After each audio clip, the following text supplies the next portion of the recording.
ಜಲಿಯನ್ ವಾಲಾಬಾಗ್ ಹತ್ಯಾಕಾಂಡ ಭಾರತೀಯರ ರಕ್ತದಿಂದ ಬರೆದ ಚರಿತ್ರೆ.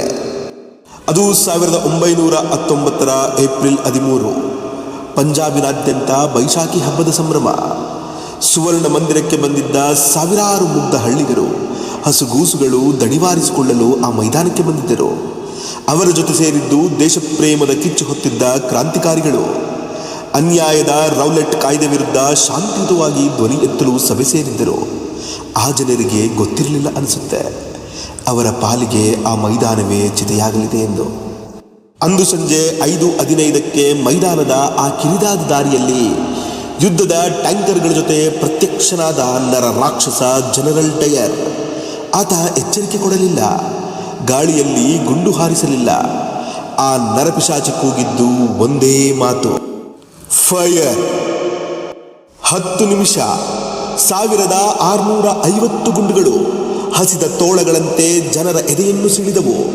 ತಪ್ಪಿಸಿಕೊಳ್ಳಲು ಜಾಗವಿಲ್ಲ, ಹತ್ತಲು ಗೋಡೆಗಳಿಲ್ಲ. ಹೆಣಗಳ ಮೇಲೆ ಹೆಣಗಳು ಬೀಳುತ್ತಿದ್ದವು. ಸಾವಿನಿಂದ ತಪ್ಪಿಸಿಕೊಳ್ಳಲು ಜನ ಆಳವಾದ ಬಾವಿಗೆ ಜಿಗಿದರು. ಒಬ್ಬರ ಮೇಲೆ ಒಬ್ಬರು ಹಾರಿ ಬಾವಿಯೇ ಹೆಣಗಳ ರಾಶಿಯಾಯಿತು.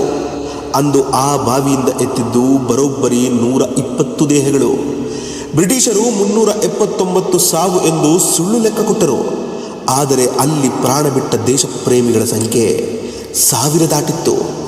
ಇಡೀ ಮೈದಾನ ಭಾರತೀಯರ ರಕ್ತದಿಂದ ಕೆಂಪಾಗಿತ್ತು. ಆ ರಕ್ತ ಸಿಕ್ತ ಮಣ್ಣನ್ನು ಕೈಯಲ್ಲಿ ಹಿಡಿದು ಒಬ್ಬ 20 ವರ್ಷದ ತರುಣ ಅವತ್ತೇ ಶಪಥ ಮಾಡಿದ್ದ.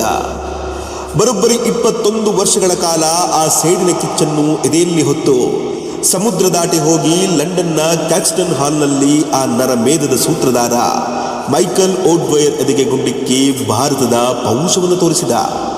ಆತನೇ ಸರ್ದಾರ್ ಉಧಮ್ ಸಿಂಗ್. ಇಂದಿಗೆ ಈ ಘಟನೆ ನಡೆದು 107 ವರ್ಷ. ಅಂದು ಹರಿದ ಆ ರಕ್ತವೇ ಇಂದು ನಾವು ಅನುಭವಿಸುತ್ತಿರುವ ಈ ಸ್ವಾತಂತ್ರ್ಯ. ಈ ಇತಿಹಾಸ ನಮ್ಮ ರಕ್ತದಲ್ಲಿದೆ. ಈ ವೀರರ ಬಲಿದಾನವನ್ನು ಮರೆಯಬೇಡಿ. ಪ್ರತಿಯೊಬ್ಬ ಭಾರತೀಯನಿಗೂ ಈ ವಿಡಿಯೋನ ಶೇರ್ ಮಾಡಿ. ಭಾರತ ಮಾತೆಗೆ ಜಯವಾಗಲಿ.